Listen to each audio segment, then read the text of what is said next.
Lena Carter eases into her first-class seat on Flight 720, heart swelling with pride. She's earned this moment. Then Diane Kessler's voice slices through. "Ma'am, you're in the wrong seat." Lena flashes her boarding pass, proving her place, but Diane's icy stare screams bias. A passenger's phone captures the clash. Whispers, ripple. Lena stands firm, clueless that this tiny spark will ignite a viral storm, ruin lives, and haunt her forever. What begins as a seat dispute will reshape her destiny. Can justice prevail? Before we dive deeper, drop a comment. Where are you watching from? If you stand for fairness and accountability, smash that like button and subscribe for more gripping tales of truth. Let's uncover what happens next together. Lena Carter adjusted her navy blazer, smoothing a wrinkle as she settled deeper into the plush leather of Seat 3A on Flight 720 from Chicago's O'Hare International Airport to Los Angeles. At 32, she'd clawed her way through the tech world's barbed maze, a black software engineer who just landed a promotion after 18 months of 80-hour weeks debugging code for a startup that finally hit big. Her first-class ticket, a $300 splurge, felt like a crown for her grind. She glanced out the window, where baggage carts zipped across the tarmac under a gray April sky, 72 degrees Fahrenheit. Her reflection stared back, eyes bright with hope. This trip to LAX was more than a conference. It was her victory lap. Across the cabin, Diane Kessler, a 40-year-old senior flight attendant with 20 years at Horizon Airlines, clipped her name tag onto her crisp navy vest. Her blonde bun sat tight, not a strand out of place, mirroring her obsession with control. Raised in a small Indiana town, Diane thrived on rules, viewing the airplane as her kingdom. First class was her altar, reserved for those she deemed worthy. Lena's presence, a black woman in a tailored suit radiating quiet confidence, jarred Diane's rigid worldview. It wasn't just the seat. It was Lena's ease, her right to be there, that felt like a splinter under Diane's skin. As passengers boarded, Diane moved through the cabin with mechanical precision, her smile a thin veneer. She greeted a white businessman in Seat 2B, a 50-something man in a pinstripe suit, with a warm, "Welcome aboard, sir." His nod was curt, but Diane lingered, offering him a complimentary water. Lena, watching, tucked her laptop bag under her seat, expecting the same courtesy. Instead, Diane stopped at 3A, her voice sharp. "Boarding pass, please."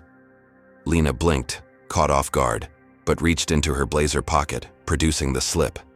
Diane scanned it, lips pursed, then handed it back without a word. Lena's brow furrowed, but she let it slide. Maybe Diane was just thorough. 10 minutes later, with the cabin half full, Diane returned. "I need to see that pass again." Her tone carried an edge, louder this time, drawing glances from nearby passengers. Lena's stomach tightened. She pulled out the pass, her fingers steady despite the heat creeping up her neck. "It's the same one," she said, voice calm. Diane examined it longer than necessary, her eyes flicking between the paper and Lena's face, as if searching for a lie. "Fine," Diane muttered, walking away. The businessman in 2B looked up from his phone, eyebrows raised, then went back to typing. Lena exhaled, brushing off the sting. She dealt with worse, skeptical recruiters, dismissive bosses. This was just a hiccup. The plane's engines hummed, and the safety video played on overhead screens. Lena opened her tablet, reviewing slides for her conference talk on encryption, algorithms.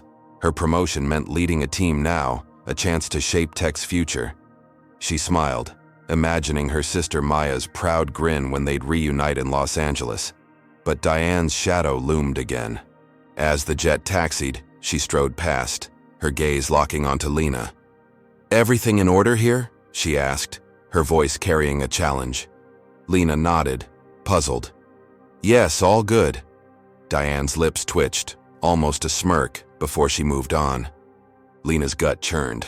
This wasn't random. Takeoff pressed Lena back into her seat, the Chicago skyline shrinking below.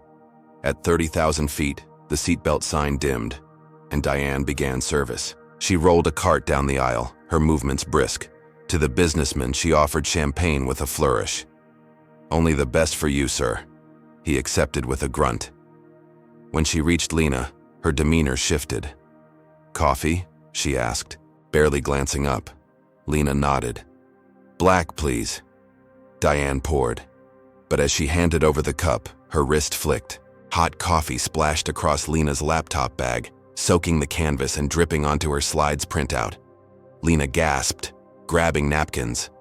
"Oh, my apologies," Diane said, her voice flat, eyes gleaming with something like satisfaction. Lena's jaw tightened, but she stayed composed, dabbing the mess. "Accidents happen," she said, though her pulse raced. The stains spread, ruining her notes. Diane moved on, unfazed, while Lena salvaged what she could. The bag was drenched, her carefully highlighted pages now a soggy blur. She'd spent weeks on that presentation, a showcase for her new role. Her chest ached, not just for the work, but for the intent behind it. Diane's mistake felt like a jab, a warning to stay small. Lena glanced around, wondering if anyone else saw it. Most passengers were engrossed in their screens or drinks, oblivious. But one man, seated across the aisle in 4C, caught her eye. He was black, mid-40s, with a neatly trimmed beard and a leather notebook in hand. He offered a napkin, leaning closer. "That wasn't an accident," he whispered. "She's got it out for you." Lena took the napkin, her fingers brushing his. "Thanks," she murmured, unsure how to respond. His words echoed her suspicion, sharpening it. "I'm Marcus," he said quietly. "Journalist. I've seen this kind of thing before." Lena nodded, managing a small smile. "Lena, just trying to get to LA in one piece." Marcus chuckled softly, but his eyes stayed serious, flicking toward Diane, who was now chatting with a white couple in row 1, all warmth and deference. The contrast burned. Lena's coffee-soaked bag sat at her feet, a silent accusation. She wanted to call Diane out, demand an explanation, but years of navigating biased boardrooms held her back. "Pick your battles," she thought. Still, her skin prickled, sensing Diane's gaze from the galley, plotting something worse. The cabin lights dimmed slightly, and the hum of conversation filled the air. Lena tried to focus on her tablet, but the ruined notes loomed large. Her talk was in 2 days, a chance to pitch her team's work to industry giants. She'd memorized most of it, but the loss stung, a reminder of how fragile her place felt, even here, in a seat she'd paid for. Marcus scribbled in his notebook, stealing glances at Diane, who now stood at the cart, whispering to a younger attendant. The other woman nodded, casting a quick look at Lena before turning away. Lena's stomach knotted.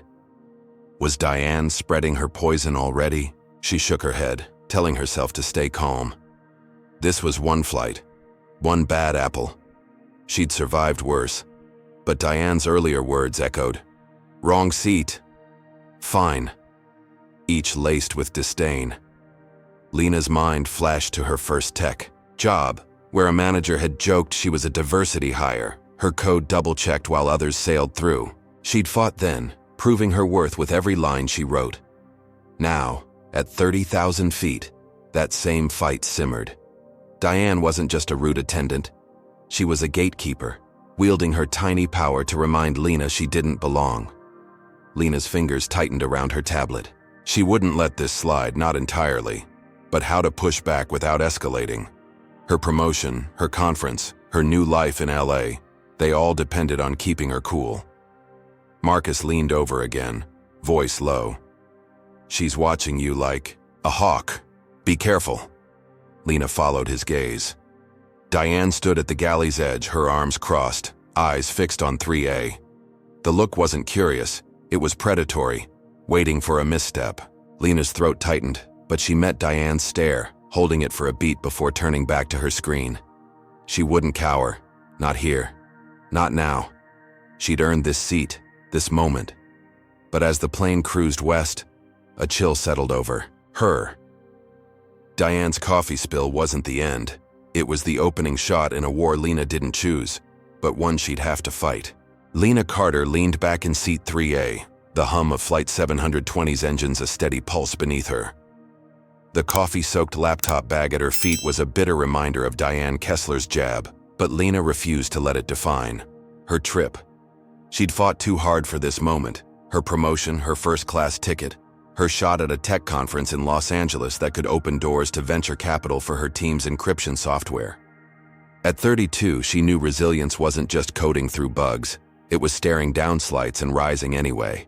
Her tablet glowed with salvaged slides, and she took a deep breath, channeling the calm she'd honed in Chicago's cutthroat startup scene. Diane wasn't going to steal her shine. Across the cabin, Diane adjusted a stack of napkins on the beverage cart, her movements sharp, like a coiled spring. Her earlier accident with Lena's bag hadn't gone unnoticed. Passengers had whispered, their eyes darting between her and seat 3A.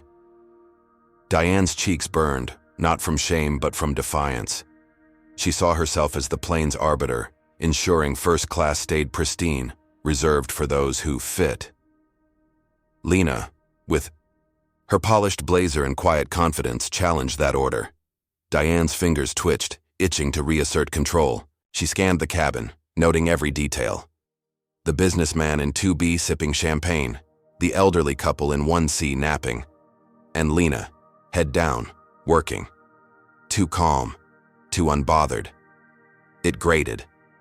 Lena sensed the weight of Diane's stare but kept her focus. She wasn't here to play games. Her presentation was in 48 hours and she'd memorized most of it. Coffee stains be damned. She needed a win, something to reset the flight's sour tone. When Diane rolled the cart back for a second round, Lena looked up, her voice steady. "Can I get a ginger ale, please?" It was a small ask, deliberate, testing if Diane would escalate or back off. Diane froze, caught off guard by Lena's composure. Her lips pressed thin, but she couldn't refuse, not with passengers watching. She poured the soda, sliding it across with a curt nod. No spill, no snark. Lena took a sip, her pulse easing. Maybe she'd called Diane's bluff. The victory was subtle but real. Lena felt the cabin shift, as if her quiet strength had tilted the balance. The businessman in 2B glanced her way, his expression softer, almost approving. A woman in 4, a Latina with braided hair, offered a quick smile like she'd seen the coffee incident and rooted for Lena's comeback. Marcus Tate, the journalist in 4C, caught her eye and gave a discreet thumbs up. He'd been scribbling notes, his leather-bound journal open, and now leaned over, keeping his voice low. "You handled that like a pro. She didn't expect you to stay cool." Lena chuckled softly, her tension loosening. "Years of practice," she said, half joking. Marcus grinned, his eyes warm but sharp, like he was piecing together a story. Their conversation flowed, a welcome distraction. Marcus shared that he wrote for a digital magazine covering tech and social justice. "Ever deal with bias in your field?" he asked, pen poised. Lena nodded, her guard dropping. "All the time. Code's neutral, but people aren't. I've had my work questioned, my role minimized. You?" Marcus sighed. "Same. Pitch a story on inequality and editors want balance. Gets old." Lena felt a spark of connection, a rare moment of being seen. They swapped anecdotes, her battling dismissive VCs, him dodging racist trolls online, each story knitting a thread of solidarity. The cabin's hum faded, and for a moment, Lena forgot Diane's hostility. She was just a coder, dreaming big, sharing a laugh at 30,000 feet. Passengers nearby took notice. The woman in 4A tilted her head, listening, her smile widening at Lena's quick wit. The elderly man in 1D stirred, murmuring to his wife about that poised young lady. Even the businessman, usually glued to his phone, looked up, intrigued by Lena's ease. Their attention wasn't loud, but it carried weight, a ripple of respect that reached the galley. Diane, restocking cups, caught snippets of praise for Lena, words like professional and graceful floating through the cabin. Her stomach twisted. She'd meant to rattle Lena, not elevate her. The ginger ale request, so simple, felt like a defeat, a crack in her authority. Her fingers clenched a plastic lid, snapping it in half. Lena, oblivious to Diane's growing fury, kept working. She pulled up a backup file, rebuilding her slides with fresh annotations. The conference loomed. 500 attendees, maybe 50 who'd hear her out. She couldn't afford distractions, not when her team's funding hung in the balance. Her fingers flew across the tablet, each tap a defiance of Diane's earlier sabotage. She paused to stretch, glancing out at the endless clouds, 70,000 shades of white stretching to the horizon. Her phone buzzed in her pocket, and on impulse, she opened her social media app. First-class vibes, despite a rocky start, she posted, adding a plane emoji. It was light, hopeful, a nod to her reclaimed calm. Within minutes, likes trickled in from colleagues back in Chicago, boosting her mood further. But Diane wasn't done. She retreated to the galley, her back to the cabin, and pulled out her phone. Her fingers hovered, then typed a message to her brother-in-law, Richard Holt, a Horizon Airlines vice president who oversaw operations. "Got a disruptive passenger in first," she wrote, her thumbs shaking. "Black woman, seat 3A. Keeps challenging me. Need advice?" She hit send, her breath shallow. Richard's reply came fast. "Handle it. I'll back you up." Diane's lips curled, a flicker of triumph cutting through her anger. Lena might think she'd won this round, but Diane had connections, leverage. She pocketed her phone, smoothing her vest, and returned to the cart with renewed purpose. In seat 3A, Lena closed her tablet, satisfied with her progress. Her ginger ale sat empty, a small trophy of her restraint. Marcus was back to writing, but he glanced up, sensing a shift. "She's too quiet," he muttered, nodding toward the galley. Lena followed his gaze, spotting Diane's rigid posture, her eyes darting toward 3A. The attendant's earlier retreat had felt like surrender, but now Lena wasn't sure. Something simmered beneath Diane's calm, a storm gathering strength. Lena's stomach tightened, but she pushed it down. She'd faced down worse than a petty flight attendant, college professors who'd doubted her math, bosses who'd overlooked her pitches. She'd handled Diane once, she could do it again. The cabin lights flickered as the plane hit a pocket of turbulence, a brief jolt that made passengers gasp. Lena gripped her armrest, her mind flashing to Maya waiting at LAX, probably sipping coffee and texting her arrival plans. The thought grounded her. This flight was just 3 hours, a blip in her journey. Diane's antics were annoying but manageable. Lena leaned back, closing her eyes, letting the engine's drone soothe her. She pictured her conference talk, the applause, the deals that might follow. Her promotion was proof she belonged. Here, in tech, everywhere. For now, she'd won a small battle, and the cabin's quiet approval felt like armor. But Diane's text to Richard hung like a shadow. In the galley, she poured another coffee, her hands steady but her mind racing. Lena's poise, the passengers, whispers, the ginger ale. They mocked her control. Richard's words echoed, "Handle it." She wouldn't let some coder upstage her, not in her domain. Her eyes narrowed, locking onto Lena's seat. The flight had hours left, plenty of time to tilt the scales back. Lena might feel safe, even victorious, but Diane was already rewriting the rules, setting a trap that would make a spilled coffee look like mercy. Lena Carter sat in seat 3A, the cabin of Flight 720, a fragile bubble of calm after her small win. Her ginger ale triumph over Diane Kessler felt like a shield, bolstered by passenger nods and Marcus Tate's quiet solidarity. At 32, Lena had learned to savor these moments, proof she could navigate tech's biases and still shine. Her tablet glowed with rebuilt slides, each bullet point a brick in her conference fortress. Los Angeles was 2 hours away, 80 degrees Fahrenheit, a city of promise where her encryption talk could seal her team's future. She glanced at Marcus, scribbling in his journal across the aisle. His earlier words echoed. "Be careful," Lena pushed the warning aside. She'd handled Diane's coffee spill, her boarding pass demands. She could handle this. Diane, in the galley, gripped a water bottle, her knuckles pale. Lena's poise, the passenger's whispers, Richard Holt's text, they churned in her mind like a storm. She'd spent 20 years ruling this cabin, her navy vest a badge of control. At 40, she saw first class as sacred, not for someone like Lena, whose confidence felt like defiance. Diane's text to Richard, her brother-in-law at Horizon Airlines, burned in her pocket. "Handle it." His reply gave her power, but Lena's calm had stolen the spotlight. Diane's eyes flicked to seat 3A, where Lena typed, oblivious. She needed to strike, to restore order. Her gaze landed on Lena's laptop bag, tucked neatly under the seat. An idea sparked, cold and sharp. The plane cruised at 35,000 feet, clouds stretching endless below. Diane moved with purpose, rolling the beverage cart back out, her smile a mask. She served a white couple in 1B, chatting about their Malibu vacation, her voice honeyed. The businessman in 2B got a fresh scotch, no questions asked. But when she reached Lena, her tone shifted, clipped. "Ma'am, your bag's obstructing the aisle." Lena looked down, confused. The bag was flush against her seat, smaller than a briefcase, well within rules. "It's secure," she said, keeping her voice even. Diane's eyes narrowed.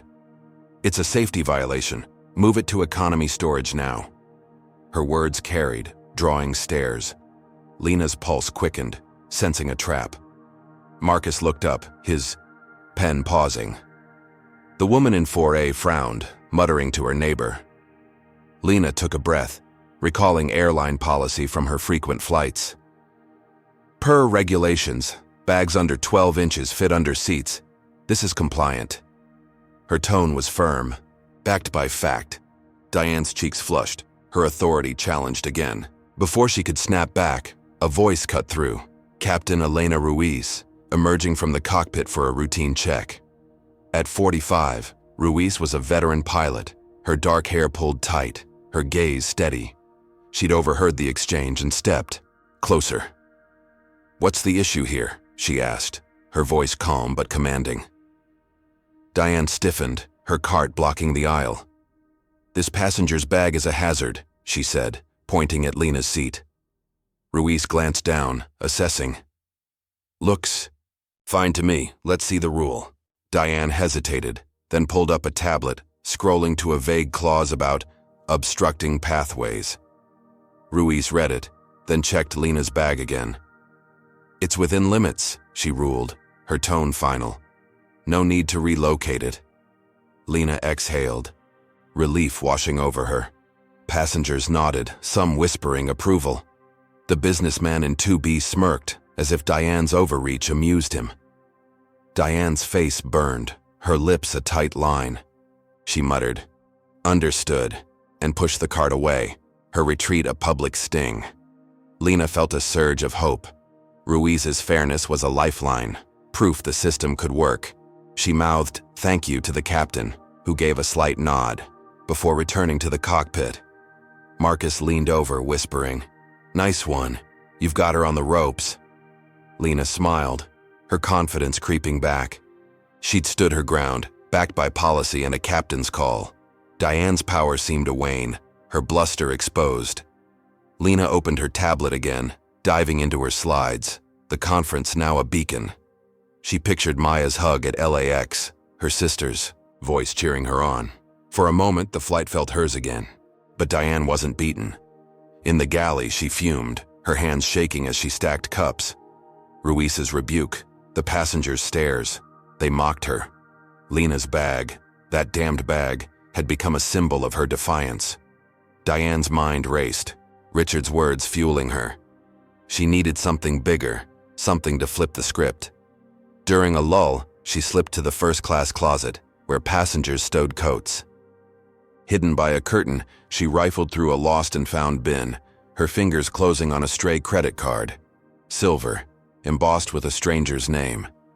She glanced around, heart pounding, then moved to Lena's seat under the guise of checking. "Trash!" Lena was typing, earbuds in, lost in her work. Diane crouched, pretending to inspect the floor, and slid the card into a side pocket of Lena's bag, her touch swift and silent. She stood, smoothing her vest, and walked away, her pulse steadying. The trap was set. Back at the cart, she leaned to her colleague, a younger attendant named Claire, and whispered, "Keep an eye on 3A. She looks like a thief." Claire frowned, confused, but nodded, trusting Diane's seniority. Diane's lips curled, a flicker of control returning. Lena might think she'd won, but the card would change everything. In seat 3A, Lena felt a shift, a prickle on her neck. She glanced up, catching Claire's quick stare before the attendant looked away. Unease settled in, but Lena brushed it off. Ruiz had her back. The bag issue was dead. She focused on her slides, adding a new graph, her mind on Los Angeles. The cabin hummed, passengers sipping drinks, oblivious to Diane's scheme. Marcus scribbled, his eyes darting to the galley, sensing trouble. The woman in 4A adjusted her braids, her earlier smile gone, replaced by a wary glance at Diane. The businessman tapped his phone, unaware of the brewing storm. Diane's whisper spread, a poison seeping into the cabin's air. Claire, now serving row 5, kept glancing at Lena, her brow furrowed. Another passenger, a white man in 4B, overheard Diane's muttered thief comment and shifted in his seat, eyeing Lena's bag. Lena noticed, her stomach nodding. Why the stares? She checked her bag. Still secure, untouched. But the mood had shifted, a subtle hostility creeping in. Her earlier victory felt fragile, like glass under pressure. She met Marcus's gaze and he tilted his head as if to say, "Something's wrong." Lena's fingers tightened on her tablet, her mind racing.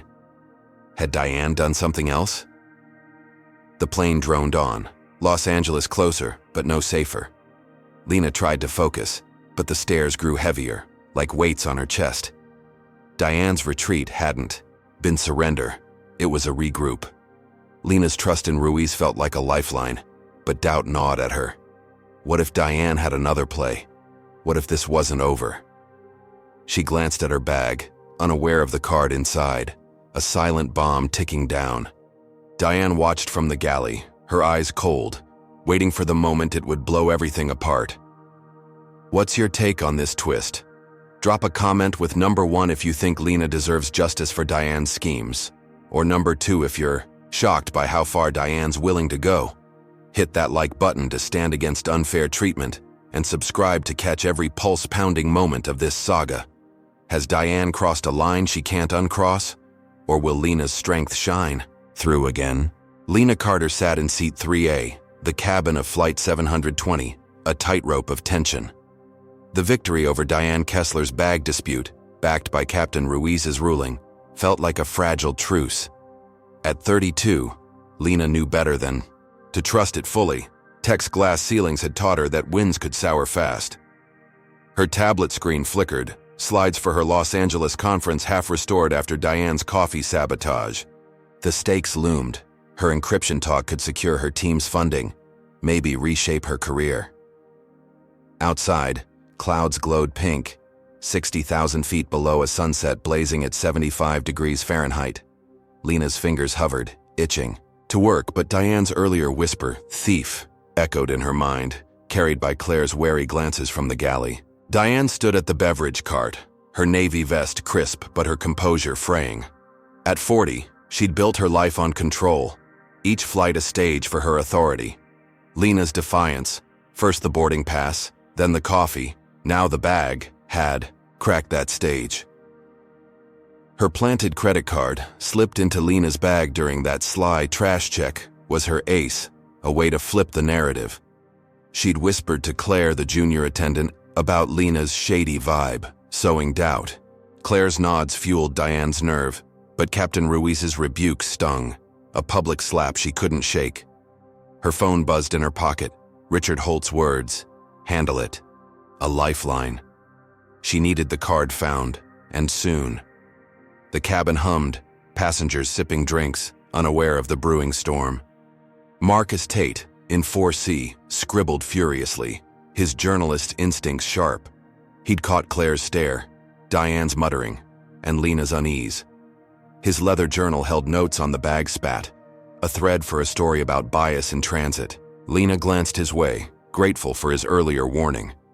She wanted to trust the calm, to believe Ruiz's fairness would hold.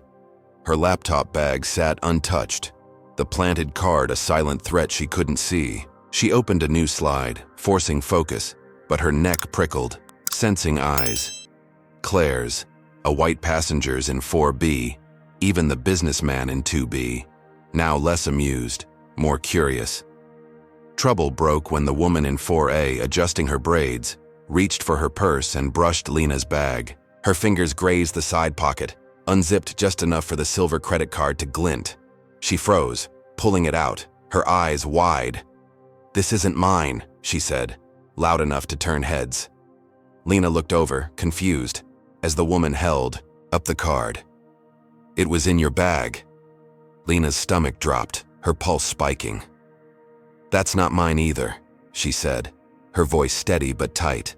The woman hesitated, then flagged Claire, who hurried over, her face a mix of nerves and suspicion. Claire took the card, glancing at Lena. "Where'd this come from?" she asked, her tone sharp. Lena shook her head, heart racing. "I don't know. It's not mine." Passengers leaned closer, whispers rippling. Thief, stolen, trouble. Marcus set his pen down, his gaze locking on Diane, who hovered near the galley, her lips twitching with a flicker of triumph. Claire called for Ruiz, her voice carrying a tremor. Lena's mind spun. She'd never seen that card, never touched it. Her bag had been secure except Diane's trash check. The realization hit like ice water, but she stayed calm, years of boardroom scrutiny kicking in. Captain Ruiz emerged, her pilot's cap tucked under her arm, her expression grave. At 45, she'd seen enough cabin drama to spot a setup, but policy demanded she act. "What's going on?" she asked, taking the card from Claire. The woman in 4A explained, her voice uncertain, pointing to Lena's bag. Lena met Ruiz's gaze, unflinching. "Captain, that card isn't mine. I've been in my seat the whole flight working. Someone must have placed it there." Her words were clear, measured, but her chest tightened, sensing the weight of accusation. Marcus spoke up, his voice low but firm. "I saw the senior attendant, Diane, near that bag earlier, during a trash check. She was awfully close." Passengers murmured, heads turning toward Diane, who stiffened, her face paling. The businessman in 2B raised an eyebrow, his phone now down, watching. Ruiz's eyes narrowed, flicking between Lena, Marcus, and Diane. "Serious claim," she said. "Let's check the footage." She radioed the cockpit, requesting a review of the cabin's security feed, a standard feature on Horizon's jets. Diane's hands clenched, her breath shallow, but she stayed silent, her eyes darting. To Claire for support. Lena sat rigid, her tablet forgotten, the card a noose she hadn't tied. She'd faced bias, snide recruiters, skeptical VCs. But this was new, a calculated strike at her character. Her mind flashed to her sister Maya, waiting at LAX, oblivious to this nightmare. The cabin felt smaller, eyes boring into her, some curious, some hostile. The woman in 4A looked apologetic, whispering, "I didn't mean to cause trouble." Lena nodded, managing a small smile. "It's okay. You did the right thing." But inside, anger simmered. Not at the woman, but at Diane, whose smug glance from the galley betrayed her hand. Minutes dragged, the planes hum a cruel metronome. Ruiz returned, her face unreadable, holding a tablet. "Footage shows Diane accessing the bag during a pass," she said, her voice cutting through. "The cabin. No one else touched it." Gasps rippled. Passengers in rows 1 and 4 leaned in, stunned. Diane's mouth opened, then closed, her cheeks flaming. "I was checking for trash," she stammered. Ruiz raised a hand. "Enough. You'll address this on the ground." Turning to Lena, she added, "Miss Carter, my apologies. This shouldn't have happened." Lena nodded, her throat tight, relief battling fury. Ruiz faced Diane, her tone steel. "Apologize to Miss Carter. Now." Diane's eyes flashed, but she had no choice. She stepped to 3A, her voice flat. "I'm sorry for the misunderstanding." The words were hollow, her gaze venomous, but passengers clapped, a wave of support washing over Lena. The businessman nodded, impressed. The woman in 4A exhaled, Relieved. Marcus grinned, scribbling faster, his phone buzzing with notifications. Lena felt a rush. Justice. Swift and public. She'd cleared her name, exposed Diane's lie. Her hands steadied, her focus returning to her slides, the conference now a beacon of hope. Marcus leaned over, his voice a whisper. "That's front-page material. You okay?" Lena nodded, her smile genuine. "Getting there. Thanks for having my back." He tapped his journal. This story's got legs. Inspired, he opened his phone, tweeting. Witnessed a black woman targeted on a flight, framed, then vindicated. Bias runs deep, but truth runs deeper. Horizon Airlines. The post gained 50 retweets in minutes, colleagues and strangers amplifying Lena's ordeal. Lena's own phone buzzed. She pulled it out, seeing Marcus's tweet, then called Maya. "You won't believe this flight," she said, laughing despite the strain. "Tell you at LAX." Maya's voice was warm, grounding her. "Proud of you, sis." But Diane wasn't finished. In the galley, she stood alone, her suspension looming like a blade. Ruiz's words, the passengers' claps, they burned, a humiliation she couldn't swallow. Lena's victory wasn't just a loss. It was an erasure of her control. She pulled out her phone, texting Richard Holt again, her fingers trembling. "They're siding with her. I'm done unless you step in." Richard's reply was instant, chilling. "Don't worry, I'll fix this on the ground." Diane's breath caught, a spark of hope igniting. Lena might bask in her moment, but Richard's power stretched beyond the cabin, into airports, boardrooms, networks Lena couldn't see. Lena, unaware, closed her tablet, her slides nearly done.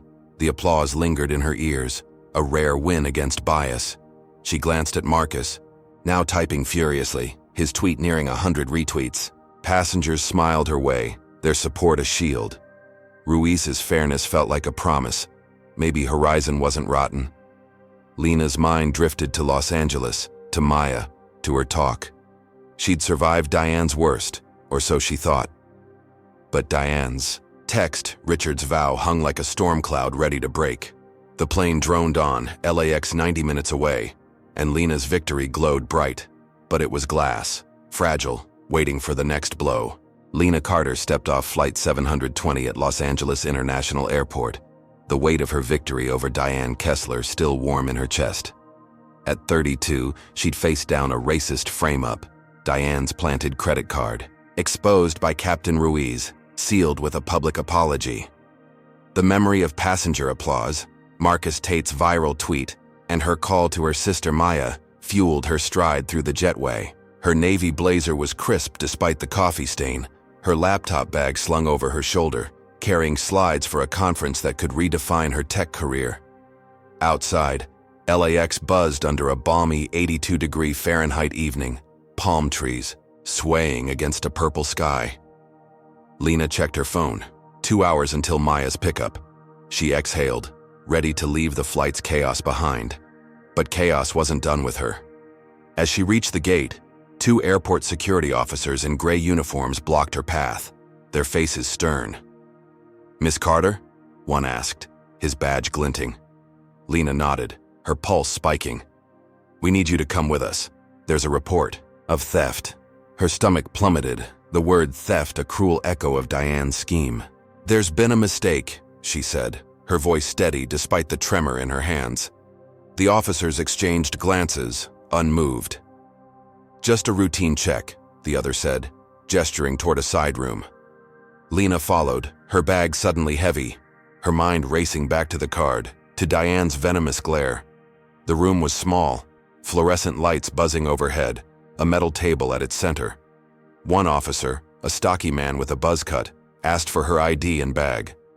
Lena complied, her heart pounding. "What's this about?" she pressed, keeping her tone firm. "An anonymous tip," he said, unzipping her bag. His partner, a taller woman with a tight ponytail, riffled through, pulling out her tablet, charger, and soggy printouts. Nothing else. Lena's relief was sharp, but fleeting. The search dragged on, 15 minutes of questions about her flight, her purchases, her reason for travel. "I'm here for a tech conference," she said, her voice tight. "I've done nothing wrong." The officers nodded, but their eyes stayed cold, scanning her like she was a puzzle with missing pieces. Finally, they stepped back. "You're free to go," the man said. No apology, no explanation. Lena grabbed her bag, her fingers trembling as she repacked.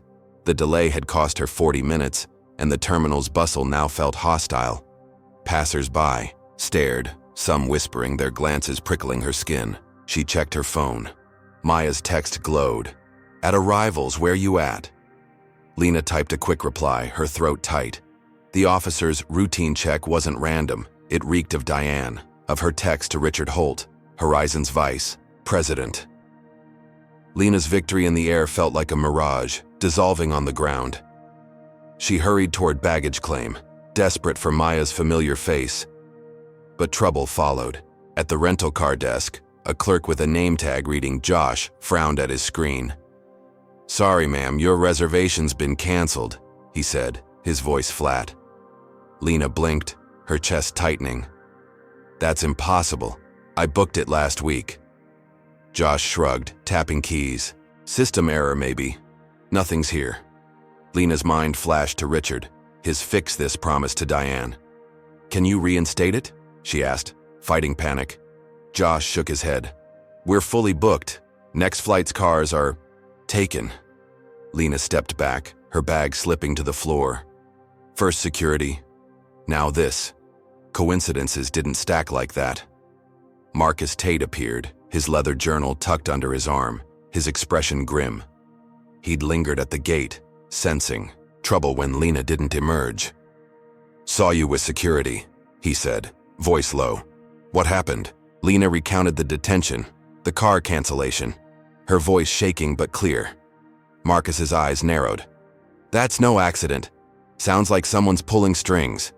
He offered a ride, his rental sedan waiting outside. Lena hesitated, then nodded, grateful but wary. "Thanks," she said, slinging her bag over her shoulder. "I just want to get to my sister." Marcus led the way, his steps quick, scanning the terminal like a reporter chasing a lead. In a private lounge across LAX, Diane sat across from Richard Holt, her brother-in-law, her navy vest swapped for a gray sweater, her blonde bun loosened, but her anger tight. At 50, Richard was a corporate shark, his suit tailored, his gray hair slicked back, his influence sprawling across Horizon's operations. The lounge's leather chairs and dim lights hid their urgency. "They're suspending me," Diane hissed, her hands clenched. "Because of her." Richard sipped a whiskey, his eyes cold. Ruiz went soft, "But we're not done." Diane leaned forward, her voice a whisper. "She's trending online. Justice for Lena. It's humiliating." Richard's lips curled. "Then we bury her digitally. Call her a troublemaker, a fraud. My PR guy's ready." Diane nodded, her pulse steadying. She'd failed to break Lena in the air, but Richard's reach was wider. Social media, news, even airport systems. He'd already tipped security, spiked Lena's rental. Now they'd craft a narrative to flip the script. Diane pulled out her phone, drafting a post for a fringe forum she knew, one that thrived on outrage. "First-class passenger harassed me, lied about a card," she typed, her fingers swift. "She's no victim. Check her tweets." She hit send, knowing Richard's contacts would amplify it, seeding doubt across platforms. Lena's earlier post, "first-class vibes," would become a weapon, twisted to paint her as arrogant, ungrateful. Outside, Lena slid into Marcus's sedan, the LAX lights blurring past. Her phone buzzed with notifications. Marcus's tweet had hit 500 retweets, strangers praising her strength, colleagues sending support, but darker replies crept in. Entitled much. "Stop playing the victim." Lena's breath caught, her fingers hovering over the screen. "What the hell?" she muttered. Marcus glanced over, his jaw tight. "Trolls. Happens when a story blows up." Lena nodded, but the venom stung, each comment a needle. She didn't know Diane's forum post was spreading, or that Richard's PR machine was fueling the hate, turning her victory into a target. The car hummed along Century Boulevard, Maya's hotel 10 miles away. Lena stared out, the palm trees now shadows against neon signs. Security's cold eyes, Josh's shrug. They weren't just slights, they were coordinated, a net tightening around her. Diane's apology, forced and hollow, hadn't ended anything. Lena's mind raced. Had Diane called ahead? Was someone bigger involved? Marcus's voice broke her thoughts. This feels personal. Stay sharp. Lena nodded, her bag at her feet, its weight a reminder of the card, the bag dispute, the coffee. She'd won in the air, but the ground was hostile, and she was far from safe. At the lounge, Diane sipped a coffee, her eyes on her phone as replies to her post rolled in. Angry emojis, slurs, demands for Lena's real story. Richard scrolled his own screen, nodding at a message from his PR contact. Smears live. Expect traction by morning. Diane's lips twitched, a spark of control returning. Lena's applause, her trending hashtag, would crumble under their weight. The airport detention was just a start. Richard's next move would hit harder, deeper, beyond Lena's reach. The flight was over, but their war was just beginning, and Lena's steps toward Maya carried her straight into its jaws. Lena Carter slumped into a vinyl chair at a Los Angeles hotel coffee shop, the glow of LAX fading behind her. At 32, she'd weathered Diane Kessler's racist schemes on Flight 720, boarding pass disputes, coffee sabotage, a planted credit card, all exposed by Captain Ruiz's ruling. But the ground had bitten harder, airport security's detention, her canceled rental car, and venomous trolls twisting her "Soccer Justice for Lena" hashtag. Her navy blazer hung loose, coffee, stains faint but stubborn, her laptop bag at her feet holding slides for a tech conference 2 days away. Outside, 80-degree Fahrenheit air clung to palm trees under a starry sky. Lena's phone buzzed. Marcus Tate's tweet now had 2,000 retweets, a beacon of support amid the hate. She needed Maya, her sister, to ground her. Maya burst through the door, her curls bouncing, her smile a lifeline. At 28, she was a graphic designer, fierce and loyal, her denim jacket patched with protest slogans. "You okay, sis?" she asked, pulling Lena into a hug. Lena exhaled, the weight of security's cold eyes and troll slurs spilling out. "It's like they won't let me breathe," she said, her voice cracking. Maya's eyes blazed. "Then make them choke on your truth. Tell the world." Lena hesitated, her tech instinct wary of viral traps, but Maya's fire sparked something. Diane's apology, forced and hollow, wasn't enough. Richard Holt's shadow, his "fix this" text to Diane, loomed too large. Lena nodded. Resolve. Hardening. "You're right. I'm done playing small." They ordered coffees. The shops hum a brief sanctuary. Lena pulled out her phone, Marcus's sedan ride still fresh. She'd trusted his warning about strings being pulled. His tweet glowed. Bias runs deep, but truth runs deeper. She opened her camera app, her reflection sharp against the shop's neon sign. "I'm recording," she told Maya, who gave a thumbs up. Lena spoke, her voice steady but raw. "I'm Lena Carter, a software engineer. On Horizon Flight 720, a flight attendant targeted me, challenged my seat, ruined my work, framed me for theft, all because I'm black. Captain Ruiz saw the truth, but the fight's not over. I'm here, still standing." She uploaded the video, linking Marcus's footage of Diane's bag tampering, and hit post. Her fingers shook, but her chest felt lighter. The video exploded. Within an hour, "Soccer Justice for Lena" trended at 10,000 mentions, strangers sharing, fist emojis, colleagues vowing support. A local news outlet, LA Pulse, picked it up, running a segment. Tech star targeted on flight, airline faces heat. The anchor's voice was grave, showing Lena's clip beside Marcus's grainy video, Diane's hand slipping into the bag. Social media roared. Calls for boycotts, demands for Horizon's response. Lena's phone buzzed nonstop. Notifications, piling like bricks. Maya grinned, scrolling. "You're a movement, sis." Lena laughed, dazed, her conference slides forgotten. She'd wanted justice, not fame, but the tide felt unstoppable. Back in Chicago, Horizon's PR team scrambled, their glass-walled office lit by screens flashing Lena's video. Diane's suspension hit the news, a leaked memo citing conduct review. Lena saw the headline on her phone, her heart lifting. Diane was down, maybe out. Her company CodeZap emailed next, their CEO pledging legal support. "We stand with you, Lena. Name your needs." Lena showed Maya, who whooped. "They're scared you'll sue." Lena smiled, her promotion secure, her team's funding closer. She leaned back sipping coffee, imagining Diane's face, silenced, sidelined. The trolls still stung, their entitled jabs echoing Richard's PR, but the world's roar drowned them out. She was winning. Marcus texted, his journalist nose sniffing trouble. "Story's big, but watch your back. Suspension's not a firing." Lena nodded, his warning a pinprick in her triumph. She refreshed her feed, seeing LA Pulse's view count climb, 50,000 and rising. A UCLA student group retweeted, inviting her to speak. Lena's chest swelled, her voice mattered. She pictured her conference, 500 techies hearing, her encryption pitch now laced with this fight. Maya squeezed her hand. "You're unstoppable." Lena believed it, the hotel's neon a halo around her. Diane's schemes, Richard's airport tricks, they'd failed. She'd turned their poison into power, but victory was a mirage.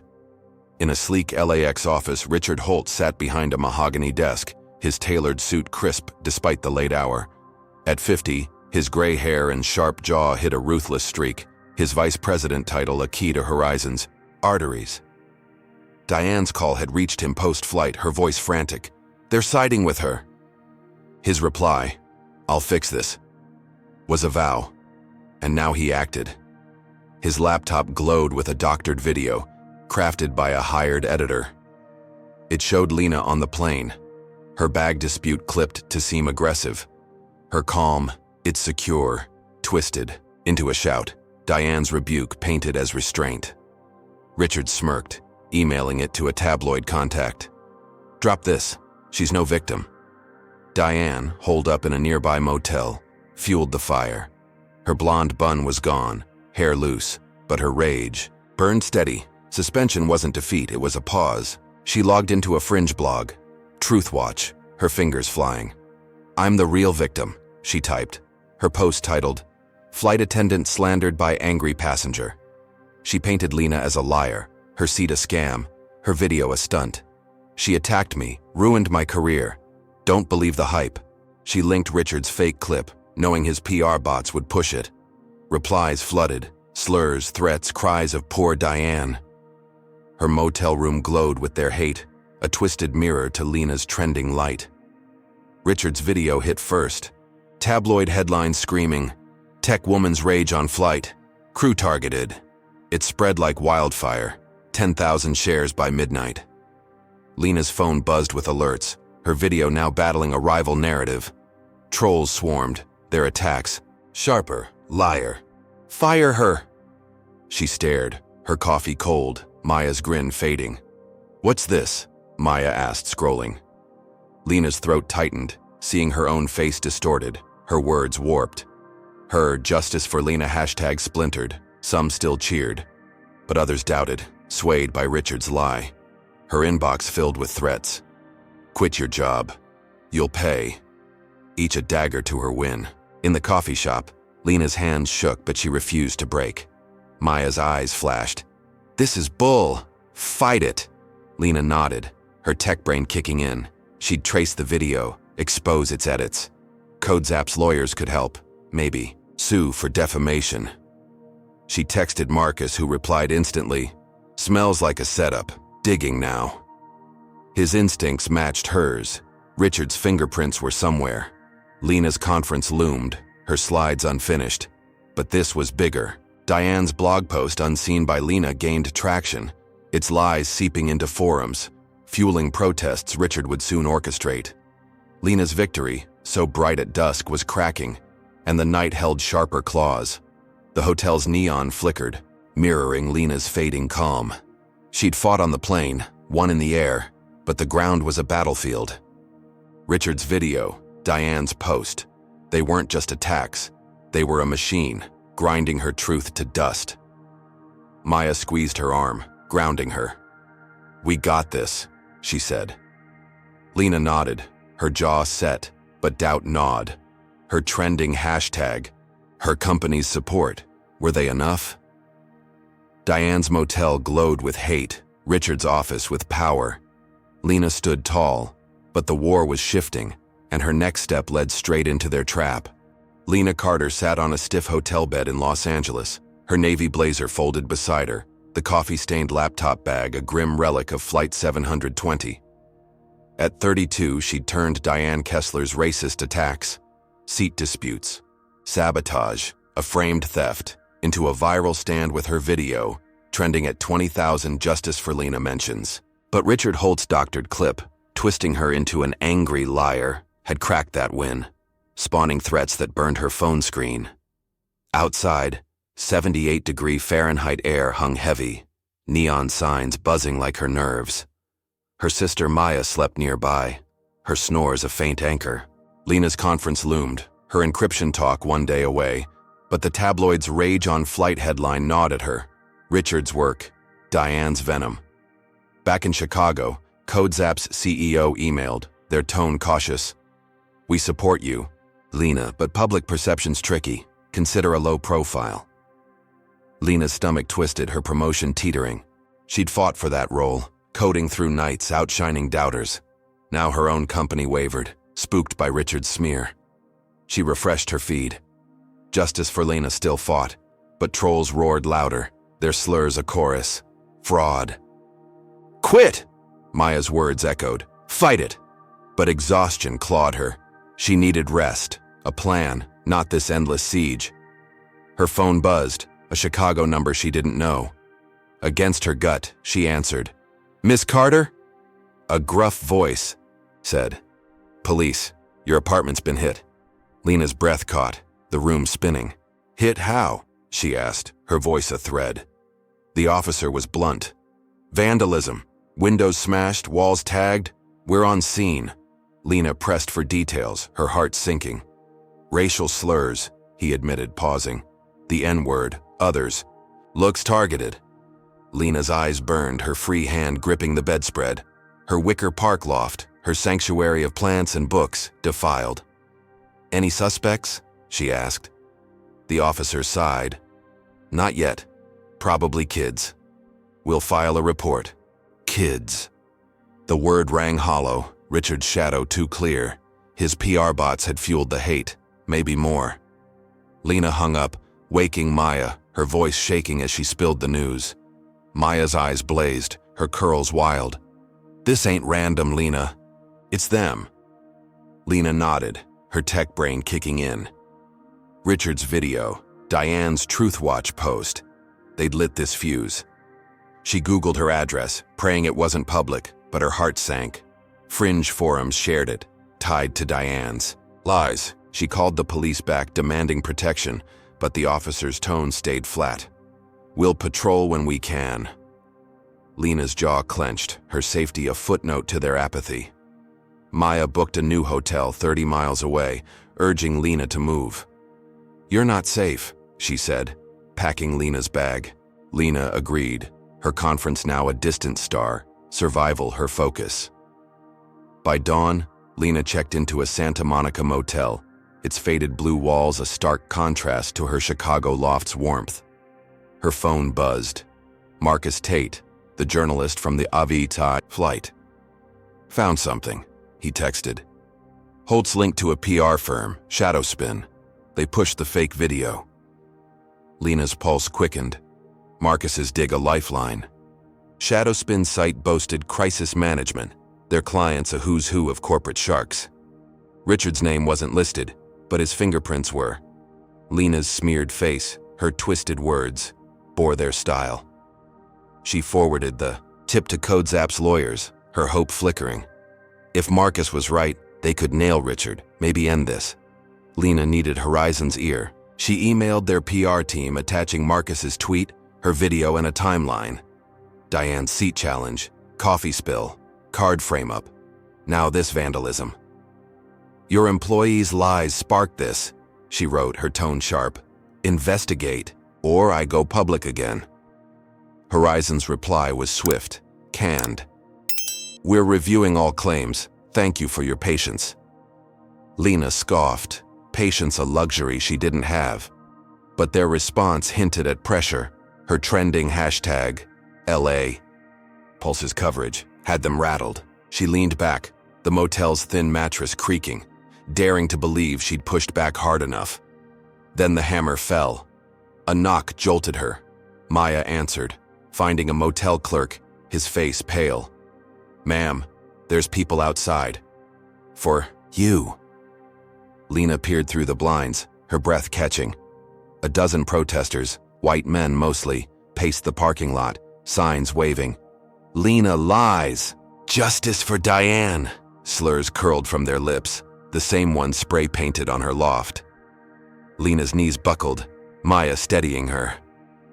Call the cops, Maya whispered, but Lena froze, the Chicago officer's dismissal ringing. Would LAPD care, the protesters chanted, their voices ablaze. Go home, fraud.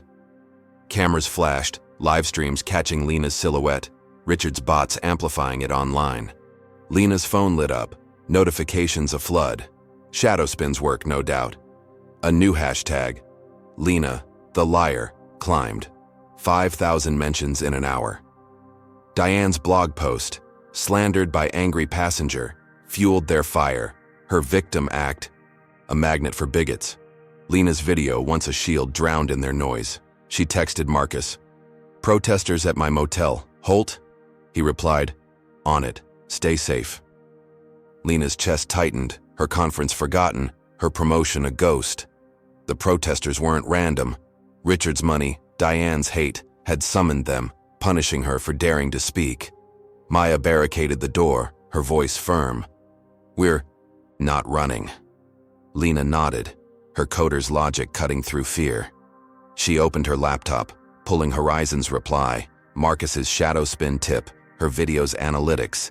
10,000 views fading against a Lena. The liar's rise. She drafted a new post, her fingers trembling.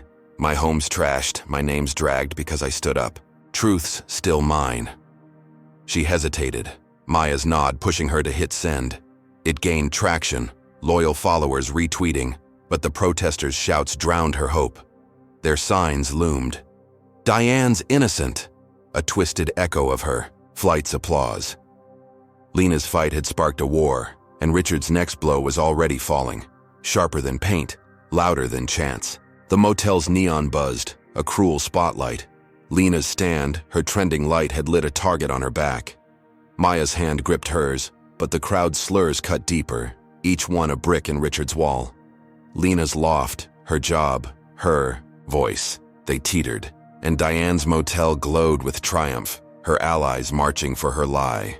Lena fought to breathe, her resolve steel but cracking, the war now a siege she hadn't braced for. How far does hate stretch when power backs it?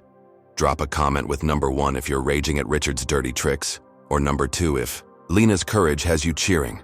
Smash that like button to stand against lies tearing down truth, and subscribe to see this battle unfold.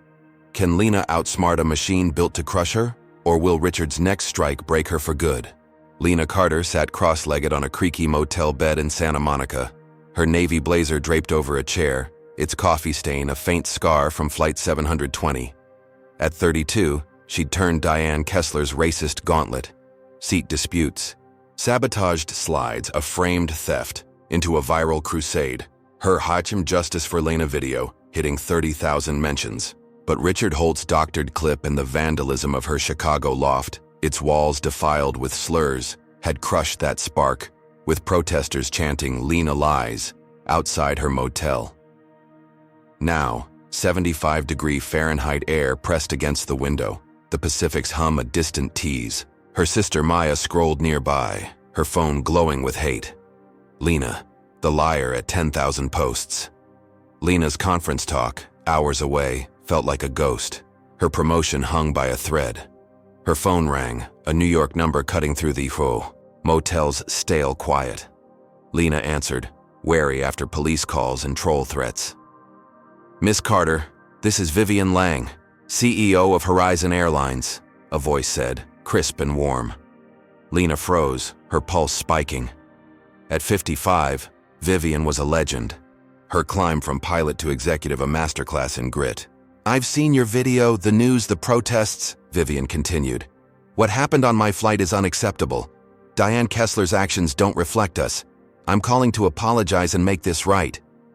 Lena's breath caught, Maya's, eyes widening as she leaned closer, catching every word. Vivian's tone hardened. "Diane's suspension is temporary. She's fired, effective today. I'm investigating her contacts too. We're shaken by your apartment, the crowds. Name, your terms." Lena's mind raced, years of tech battles, skeptical VCs, biased peers, sharpening her response. "I want accountability," she said, her voice steady. "Not just for Diane, but the system that let her thrive. And protection. I'm not safe." Vivian paused, then agreed. "Done. I'm inviting you to a press conference tomorrow, post-conference. Share your story, our reforms. We'll cover your security." Lena nodded, a flicker of hope igniting. "I'll be there," she said, hanging up, Maya's grin a mirror to her own. The call felt like a lifeline. Lena opened her laptop, the motel's dim lamp casting shadows on her slides. Encryption algorithms, her team's future. CodeZap's latest email had wobbled, urging caution, but Vivian's backing shifted the ground. Lena texted Marcus Tate, the journalist from the flight, whose shadow spin tip had pegged Richard's PR smear. "Horizon's CEO just called. Diane's gone. Press event tomorrow," she wrote. Marcus replied, "Huge. I'll be there, digging Holt's trail." Lena's chest swelled.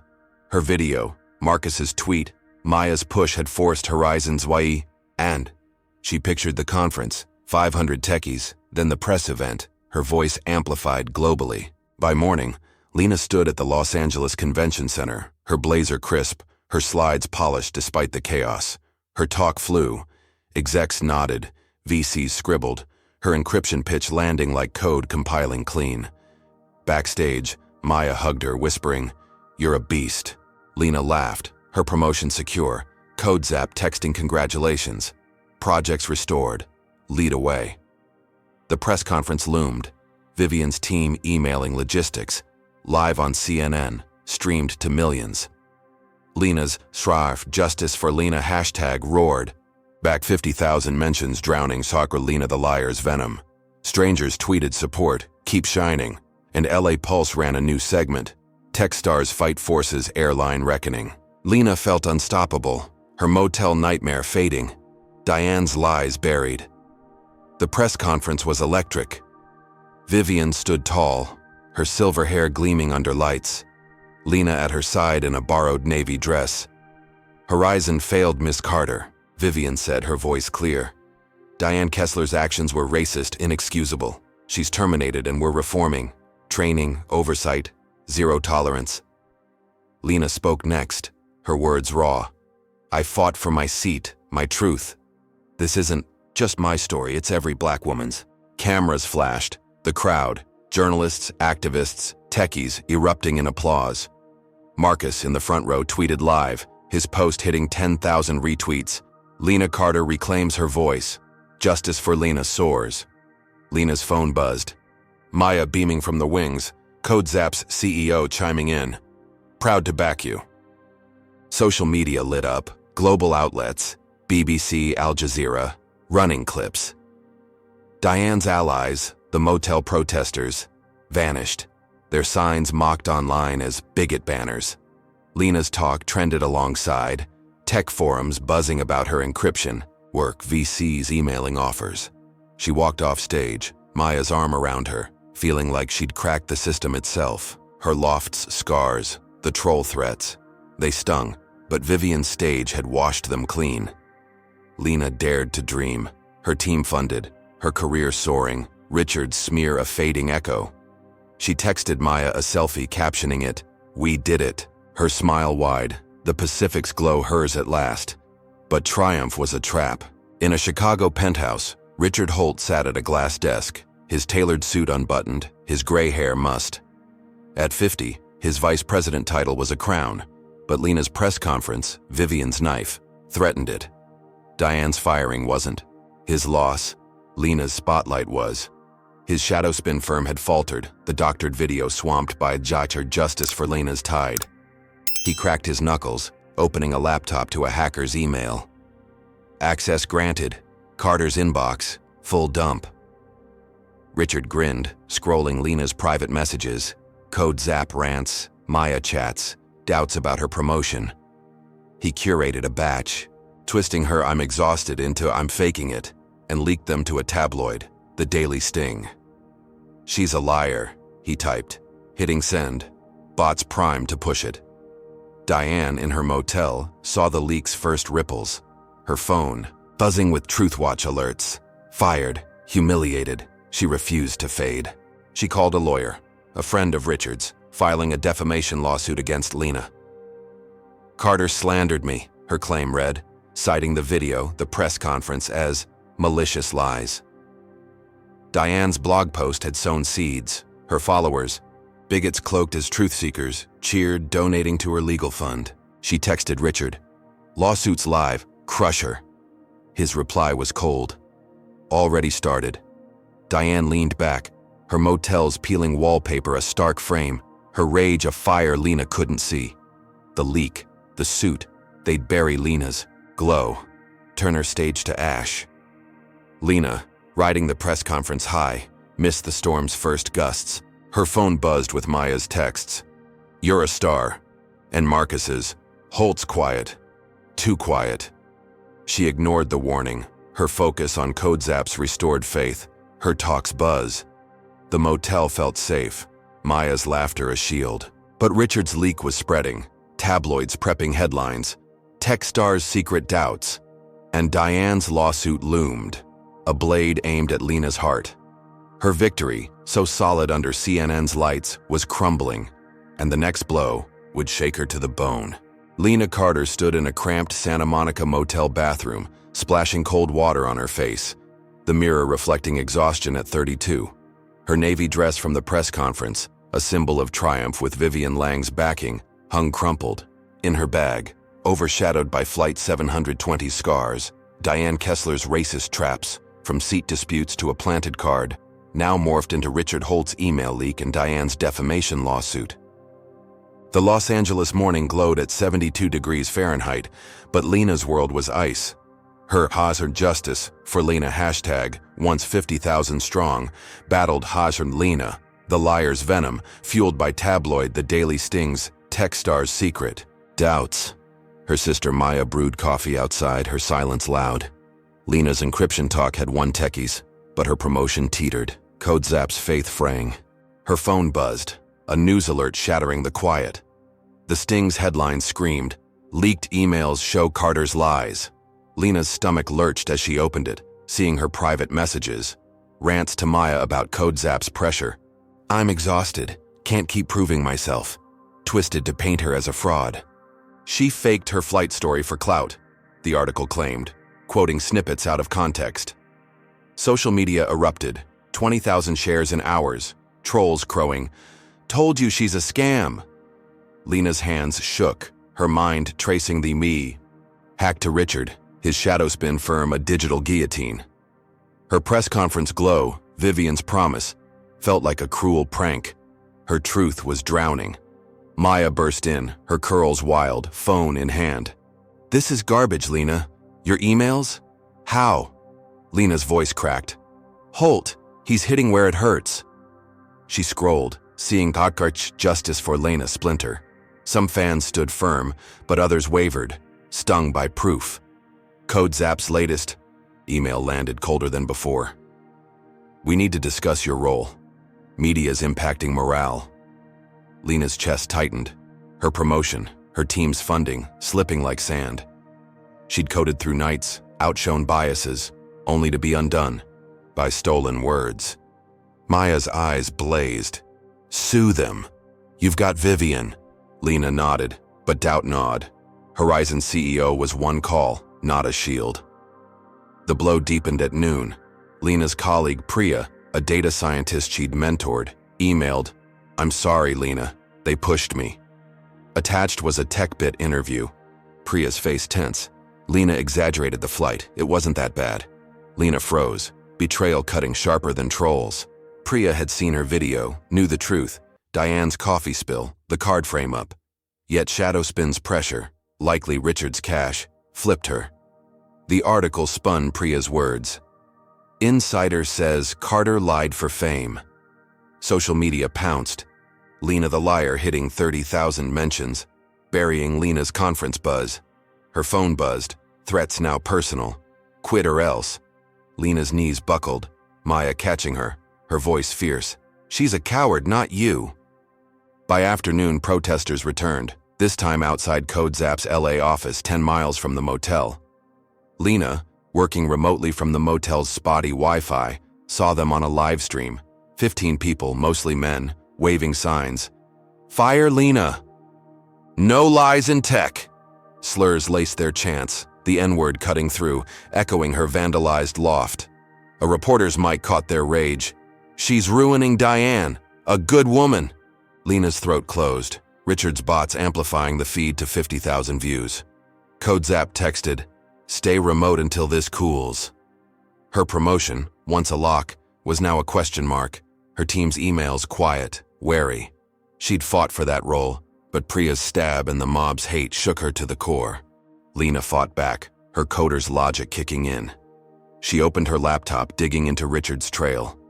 Marcus Tate's Shadowspin tip was gold. She found forum posts linking Holt to airport staff, whispers of erased flight footage. Her fingers flew, compiling texts, screenshots, her video's analytics, anything to prove tampering. She emailed Vivian, attaching Marcus's leads. Holt's behind the leak, the protests. He's hiding Diane's proof. Check LAX tapes. Vivian's reply was swift. On it, stay strong. Lena exhaled, Vivian's weight a bolster. If Horizon dug, Richard's empire might crack, Diane's lawsuit with it. She pictured her conference stage, her voice rising again, the mob silenced. But Richard wasn't idle. In his Chicago penthouse, his glass desk gleamed, littered with burner phones. At 50, his vice president title was a fortress. But Lena's fight, Vivian's press conference, threatened its walls. His leak had dented her. Priya's flip a bonus. But downward justice for Lena's stubborn core held. He texted a contact. Wipe LAX footage. No trace of Kessler. The reply was curt. Done. Richard leaned back, his gray hair catching the skylines. Glow. A king moving pawns. Lena's email to Vivian was a spark, but he'd snuffed worse. Diane's next move, his rook, was ready to strike. Diane in her motel saw her chance. Her defamation suit, filed with Richard's lawyer, was floundering. Lena's video, Marcus's footage, too damning. But public tears could shift tides. She booked a slot on Truth Pulse, a fringe cable show with 1 million viewers, its host a fan of her Truth Watch blog. At dusk, Diane sat under studio lights, her blonde hair soft, her eyes wet. Lena Carter destroyed me, she sobbed, her voice breaking. I was protecting passengers, following rules. She lied, slandered me, took my job, my life. The host nodded, showing Richard's fake clip, Lena's rage looping. Social media exploded. Poor Diane trended at 15,000. Bigots. Cheering, Lena's name dragged anew. Lena in the motel caught the broadcast on Maya's phone, her heart sinking. Diane's tears were theater, but they worked. Comments rolled. She's the victim. Carter's a bully. The show's reach dwarfed LA Pulse, its lies sticking like tar. Lena's inbox flooded. More threats, now violent. Watch your back. CodeZap's silence grew louder. Her remote set up a cage. Marcus texted, Diane's desperate. Holt's bankrolling her. Lena nodded, her jaw set, but fear crept in. Her conference win, Vivian's stage. Priya's trust, all eroded. The mob signs a mirror to Diane's crocodile tears. She'd stood tall, but the ground was shifting, and Richard's next pawn was already in play. Maya paced, her voice sharp. We fight this, Lena, you're not alone. Lena gripped her laptop, pulling Vivian's email, Marcus's tip, a thin rope in a storm. Her slides, her team, her promotion. They hung by threads, and Diane's TV stunt was a blade. The motel's walls closed in, the Pacific's hum mocking her. She'd broken Diane's grip in the air, forced Horizon's hand, but Richard's machine was endless, and Diane's tears fueled it. Lena's resolve burned, but cracks spread. Her truth was hers, but the world's ears were turning, and the siege was tightening. Lena Carter sat at a wobbly motel desk in Santa Monica, her laptop casting a pale glow across her face. At 32, she'd battled Diane Kessler's racist traps on Flight 720, seat disputes, sabotaged slides, a framed theft, into a fleeting press conference win with Vivian Lang's backing. But Richard Holt's leaked emails, Priya's betrayal, and Diane's tearful TV stunt had gutted her. Protesters' slurs echoing her vandalized Chicago loft. Now 70 degrees Fahrenheit blanketed Los Angeles, the Pacific's whisper mocking her frayed nerves. Her sister Maya lounged nearby sketching protest art, her phone silent after Richard justice for Lena's 40,000 mentions drowned in more Lena the liar's hate. Lena's CodeZap promotion hung by a thread, her encryption talk a fading triumph, but her fight burned on. Lena's lawyer, Aisha Khan, a 40-year-old firebrand with a knack for corporate takedowns, called at dawn.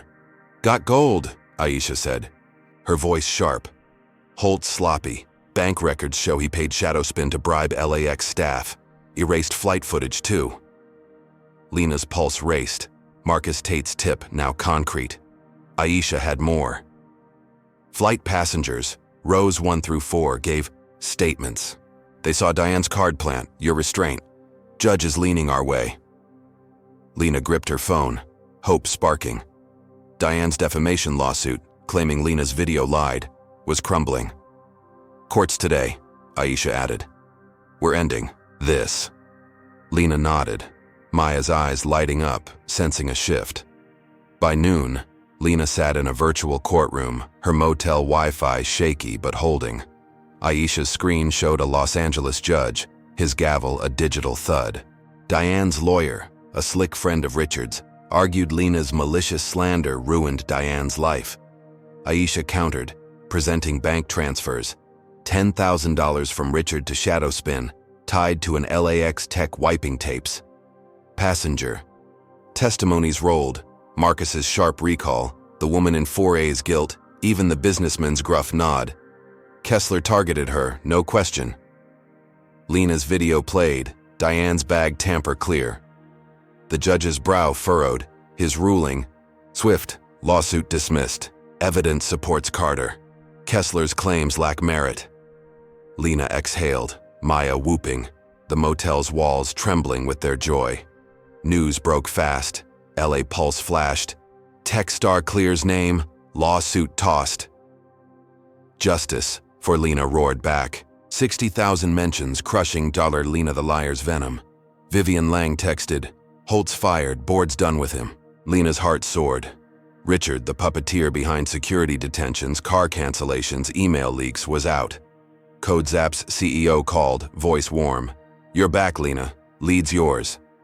Her promotion locked, projects greenlit, funding, talks revived. Maya planned a celebration, ordering pizza to the motel, her sketches now victory flags. Lena tweeted, Truth won today. Thank you all. It hit 10,000 retweets, fans cheering, tech forums buzzing. Her encryption talk, now a legend, VCs circling. Lena leaned back, the motel's thin curtain swaying, Los Angeles's glow hers again. Marcus emailed, his Shadowspin expose draft ready. Holt's bribes, Diane's lies, front page soon. Lena smiled, picturing her team's future, her loft scars fading. The protesters, Diane's TV tears, Priya's stab, they'd lost. Vivian's press conference, Aisha's court win, felt like steel, her fight a beacon. Maya blasted music, dancing, her curls wild. You're a queen, sis, Lena laughed, joining her, the pizza's steam a rare comfort. Her phone buzzed, colleagues, strangers, even Priya's apology, ignored. Lena felt whole, her voice unshaken, her CodeZap role a throne she'd earned, but victory was a lie. Diane Kessler, holed up in a dingy Long Beach motel, saw the ruling on her cracked phone, her blonde hair tangled, her navy sweater frayed. At 40, her firing, her lawsuits, collapse, burned like acid. Lena's win wasn't just a loss, it was erasure, her 20 years at Horizon dust. Richard's fall stung, his fix this vow broken. But Diane refused to kneel. Her Truth Watch blog still had followers, bigots cloaking hate as justice. She opened a dark web forum, her fingers trembling, contacting a hacker she'd found through a fan. Need an address, she typed, offering her last savings, $2,000. Lena Carter, now. The hacker replied in minutes, a file landing. Lena's motel, room 12, pulled from CodeZap's hacked logs. Diane's lips curled, rage trumping fear. She posted the address on Truth Watch, her words venom. Carter's hiding here, lying still. Show her truth hurts. The post spread, 5,000 views by dusk. Her followers, motel protesters, forum trolls, mobilizing. Diane didn't care about jail. Lena's peace was her target. She texted a loyalist, a burly ex-cop from her blog. Rally them. Make noise. He replied, on it, she's done. Diane leaned back, the motel's mildew stench her throne, her war reignited. Lena, dancing with Maya, missed the dark web's churn. Her phone buzzed. Marcus, warning. Check forums. Trouble. Brewing. She ignored it, caught in pizza and laughter, her legal win a shield. But outside, tires screeched, voices rose. 20 people, men mostly, gathered in the motel lot, signs reborn. Lena's a fraud. Pay for lies. A brick crashed through her window, glass shattering across the bed, slurs scrawled on. It, leave, N-word. Lena froze, Maya pulling her down, heart pounding. The mob chanted, cameras flashing, live streams hitting 10,000 views, Diane's doxing a match to their fire, Richard's bots gone but her hate alive. Maya dialed 911, her voice shaking but firm. Lena grabbed her laptop, slides forgotten, her promotion a distant dream. The mob's shouts drowned the Pacific's hum, their signs a mirror to her loft's scars. Aisha's win. Vivian's. Axe on Richard, they'd freed her. But Diane's claws were deeper, her followers a beast Lena hadn't braced for. The motel shook, footsteps nearing, and Lena's breath caught. Her fight had toppled giants, but this was raw, close, her safety a thread. Maya's hand gripped hers, pizza cold, music dead. Lena's resolve held, but terror crept in. The law was hers, but the mob was Diane's, and their war was far from won. Lena Carter crouched beneath a shattered motel window in Santa Monica, glass shards glinting like teeth on the carpet. At 32, she'd turned Flight 720's racist gauntlet, Diane Kessler's seat disputes, coffee sabotage, framed theft, into a legal win. Her lawyer Aisha crushing Diane's lawsuit. But Diane's doxing had unleashed a mob, their brick, scrawled with slurs, crashing through her refuge. Now, 68-degree Fahrenheit air seeped through the broken pane. Los Angeles' neon pulse a cruel backdrop. Her sister Maya clutched her arm, phone pressed to her ear. 911's hold music a faint buzz. Lena's laptop bag holding. Her encryption slides lay abandoned. Her CodeZap promotion a distant echo. Survival her only code now. Police sirens wailed, cutting the mob's chants. Lena's a fraud. Outside room 12. Lena's heart pounded, the N-word on the brick burning her mind, a twin to her Chicago loft's scars. Maya whispered, "They're coming. Stay low." Lena nodded, her navy blazer sleeve catching on glass, tearing. The mob, 20 strong, live-streamed their hate, 15,000 views ticking up. Diane's Truth Watch post their spark. Lena's mired justice for Lena, at 60,000 mentions fought back. But this wasn't digital. Fists banged the door, a bottle smashing nearby. Her conference triumph, Vivian Lang's backing, Aisha's court victory. They were armor, but not against bricks, not against rage. 2 officers burst in, their flashlights sweeping. "Miss Carter?" one asked, a woman with a tight braid, her badge reading Lopez. Lena stood, shaky but firm. "That's me." Lopez scanned the brick, her jaw tightening at the slur. "We're moving you now," she said. Her partner, a wiry man named Chen, radioing for backup. Maya grabbed Lena's bag, her sketches stuffed inside, her eyes fierce. "Where to?" she asked. Lopez gestured outside, where squad cars flashed, scattering half the mob.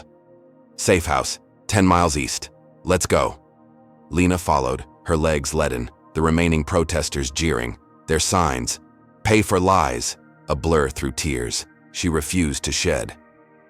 The safe house was a beige duplex, its blinds drawn, a single bulb flickering in the kitchen. Lopez handed Lena a key, her voice soft. "You're secure here.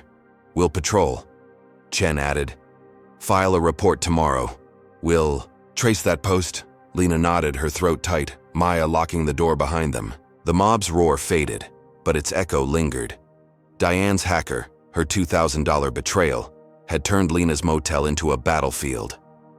She sank onto a lumpy couch, Maya brewing tea, her hands trembling but steady. "You're okay," Maya said, passing a mug. Lena sipped, the warmth a lie. Her loft, her job, her voice were targets, and Diane wasn't done. Her phone buzzed. Marcus Tate, the flight journalist, his text urgent. "Found the hacker. Links to Diane's blog payments. Sending proof." Lena's pulse quickened. Marcus's dig a lifeline. His attached file showed PayPal transfers, Diane to a dark web alias, tied to Lena's doxed address. Lena forwarded it to Aisha, her lawyer's reply instant. "This nails her. Prepping. Charges." Hope flickered, but Lena's mind snagged. Diane's motel was empty, her blog silent since the lawsuit fell. Where was she? Maya scrolled news, LA Pulse reporting the motel attack, 20,000 views. Techstar targeted again. Justice for Lena. Surged, fans tweeting, "Protect Lena," celebrities amplifying, a rapper with 1 million followers vowing support. Lena clung to that light, texting Vivian Lang. "Mob hit my motel, Holt's gone, but Diane's behind it." Vivian's reply was firm. "We're cooperating with police. You're not alone." Lena exhaled, the safe house's walls a frail. Her conference talk, Code Zap's restored faith felt like another life. Survival was her pitch now. She opened her laptop, pulling Marcus's proof, Aisha's court win, her video's analytics, 65,000 views, holding strong. She drafted a statement for Aisha's next move, her fingers steady. "They broke my window, not my will." Maya nodded, sketching a fist raised, her art Lena's banner. By noon, Lena testified remotely, a Zoom link connecting her to a Los Angeles DA.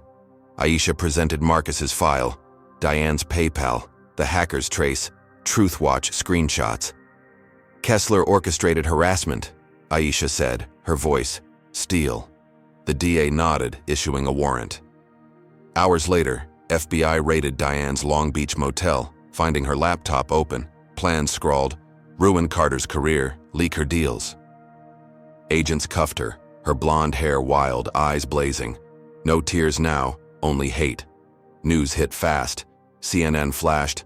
Flight attendant arrested for doxing tech star. Lena watched from the safe house, Maya cheering, her tea cold. Diane was down. Her mob scattered. Lena's safety hers again. Lena's phone lit up. CodeZap's CEO. "You're cleared, Lena. Lead secure." Her team texted, emojis flooding, funding talks back on. Vivian emailed, "Kessler's done. We're auditing. Staff." Lena smiled, the safe house's bulb steady now, Maya's music soft. She pictured her loft, clean walls, her conference stage reborn. Marcus's expose draft landed. Holt's fall, Kessler's crime. Set for print, 1 million readers waiting. Lena felt free, Diane's claws cut, Richard's empire dust. She hugged Maya, her voice light. "We survived, sis." Maya grinned, sketching Lena's face, a warrior's glow. The mob's brick, the slurs, they'd lost, and Lena's truth stood tall. But freedom was a trap. At dusk, Lena joined a code zap. Video call, her team buzzing about new contracts. An alert flashed. Security breach at their LA office 15 miles away. Evacuate now, the CEO typed. Bomb threat. Lena's stomach dropped, her safe house no shield. She rushed to join remotely, but the office feed showed chaos. Staff fleeing, sirens blaring. Aisha texted. Diane's allies, not her.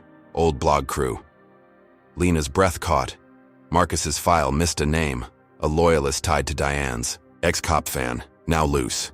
She dialed CodeZap's security, urging lockdown, but the call dropped. Wi-Fi dead. Lena ran to the safe house stairs, Maya behind, the office feed glitching on her phone.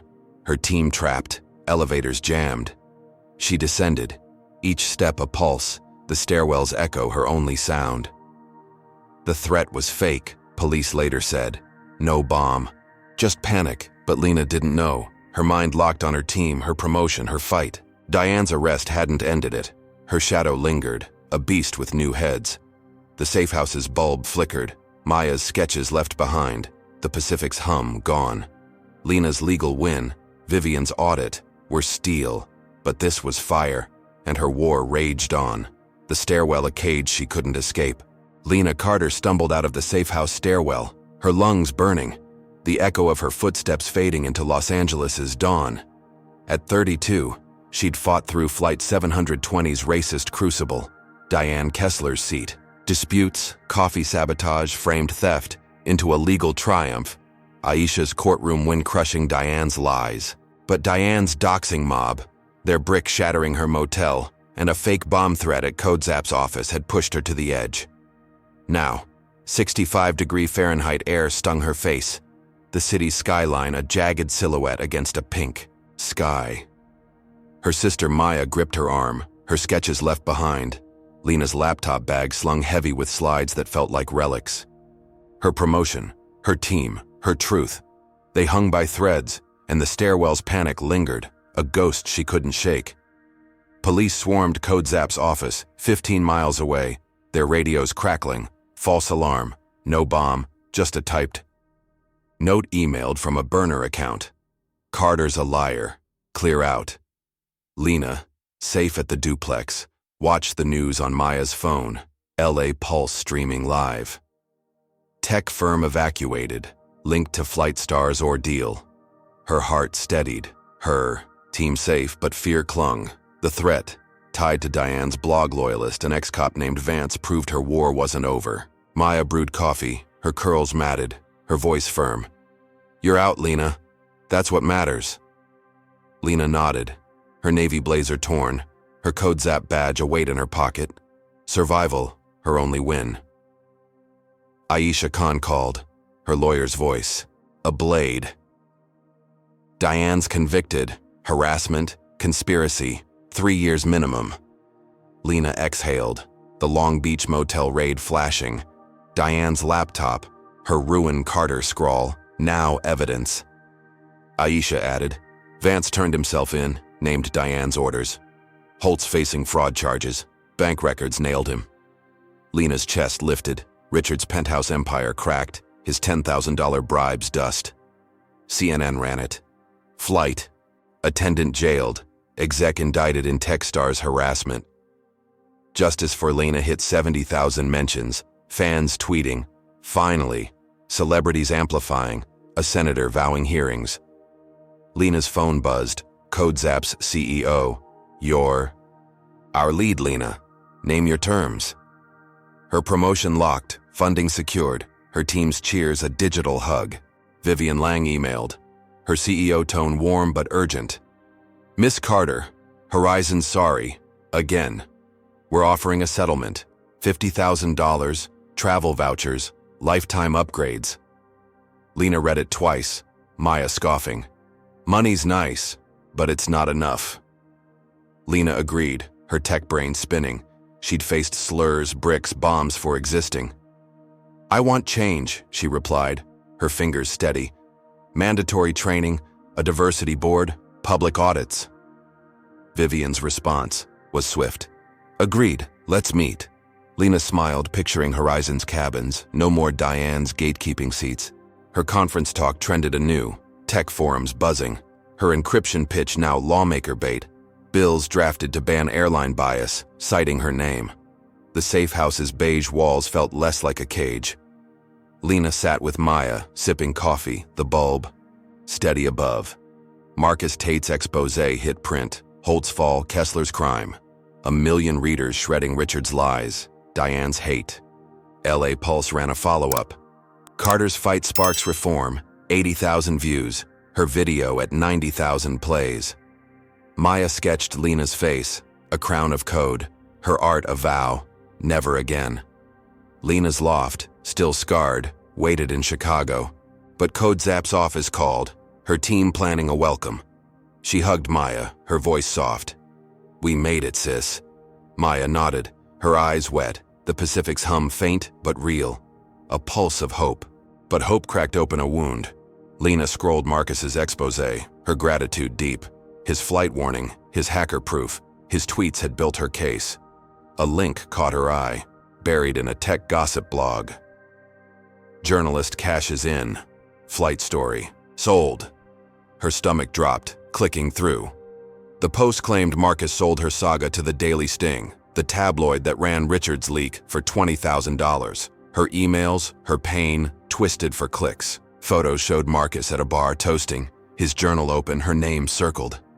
Lena's breath hitched, Maya frowning. "What's wrong?" Lena showed her, her voice breaking. "He used me." She texted Marcus, her fingers shaking. "Did you sell my story?" His reply was slow, vague. "It's not what you think. Can we talk?" Lena's eyes burned, betrayal sharper than Diane's brick, Richard's bots. Marcus wasn't just an ally. He'd been her eyes, her voice, his stay sharp, a lifeline. Now it felt like a script, his pen a knife. She Googled deeper, finding Sting bylines, Marcus's name pre-flight on fluff pieces, not justice. Her justice for Lena, his hashtag soured. Had he tweeted for her or for fame? Maya hugged her, whispering, "He's not us." Lena nodded, but trust bled out, a wound no court could seal. Lena paced, the safe house's bulb flickering now, her victory hollowed. Diane's cell, Richard's charges, they were justice. But Marcus's stab cut deeper, personal. Her conference stage, Vivian's reforms, Code Zap's faith, they stood, but her heart didn't. She opened her laptop, drafting a resignation. "Code Zap, I'm grateful, but I'm done." Her promotion, her team, her encryption dreams. She'd fought for them, but the fight's cost was her peace. Maya read it, her eyes soft. "You sure?" Lena nodded, her voice firm. "I need something new." She hit send, her badge on the table, her blazer folded, a chapter closed. By noon, Lena booked a flight. Not Horizon, Arrival, economy, no fanfare. She'd moved to a small California town, Carpinteria, 80 miles north, 62 degrees Fahrenheit, where waves drowned, noise. Her savings, her conference buzz, funded a plan, a nonprofit for Black women in tech, coding camps, no glass ceilings. She sketched it with Maya, her sister's art the logo, fists raised in binary. Lena's phone buzzed. Vivian's meeting set, reforms drafted, her name on a bill. She'd won, shifted laws, but Marcus's shadow lingered. Trust a ghost. Her tweet, starting over, stronger, hit 5,000 likes, fans vowing to follow. But Lena logged off, her heart her own. Carpinteria's dunes waited, her loft sold, Chicago's scars behind. Lena packed her bag, slides deleted, her encryption a gift for others. Maya drove her to LAX, the skyline fading, their laughter soft. Diane's hate, Richard's machine, Marcus's pen. They'd shaped her, but not owned her. Her nonprofits, first camp, 10 girls was booked, her voice reborn. Lena stepped onto the plane, seat 23B, no eyes on her, the Pacific below a promise. Justice stood, but trust fell, and her future, open, scarred, glimmered, a code only she'd write. This saga of Lena Carter unveils a raw truth. Racism doesn't just sting, Its scars weaving through systems, words, and mobs to choke the innocent. Lena's fight on Flight 720, from Diane Kessler's seat dispute to a planted card, wasn't just a battle for a first-class seat. It was a war for her dignity, her place in a world quick to judge. Diane's sabotage, coffee spills, doxing, lawsuits, backed by Richard Holt's power, mirrors how prejudice thrives when unchecked, turning allies like Marcus Tate into profiteers of pain. Lena's resilience, her legal wins, and her nonprofit dreams show that strength can rise from ashes. But the cost, her trust, her peace, reminds us that no victory erases trauma. The story screams for accountability. Airlines, workplaces, even friends must root out bias, not just punish it. Lena's reforms, sparked by a single stand, prove one voice can shift laws, but only if we amplify it. Her betrayal by Marcus stings deepest, a lesson that intent matters less than impact. Those closest can cut worst. Racism stories like hers demand we look inward, question who we shield, and fight for those silenced. Lena's nonprofit, Coding Hope for Black Women, is her defiance.